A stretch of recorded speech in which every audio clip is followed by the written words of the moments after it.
بسم اللہ الرحمن الرحیم، السلام علیکم۔ واک یور ٹاک سیریز کی اگلا جو پوائنٹ ہے وہ ہے کنسیڈریشن۔ مطلب یہ کہ آپ کن چیزوں کو ملحوظ خاطر رکھتے ہیں۔ مطلب کہ جیسے آپ اپنے بینیفٹس، اپنے فائدے، اپنی پریشانی، اپنے ٹائم کو ملحوظ خاطر رکھتے ہیں، کیا آپ اپنی ٹیم کے لیے بھی ایسے ہی سوچتے ہیں؟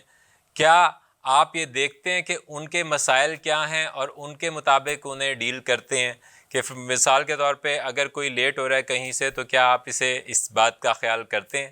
تو آپ کو اپنے ٹیم کے شوز میں رہنا ہے۔ مطلب یہ ہے کہ آپ کو اپنی ٹیم کے جو جائز ان کی چیزیں ہیں ان کو ملحوظ خاطر رکھنا ہے، ان کو ذہن میں رکھنا ہے اور اس کے مطابق ان کو ٹریٹ کرنا ہے، تو آپ کی عزت اپنے ورک پلیس پہ بہت زیادہ بڑھے گی اور آپ کی ریپوٹیشن بہت بہتر ہوتی چلی جائے گی۔ آپ کا بہت بہت شکریہ۔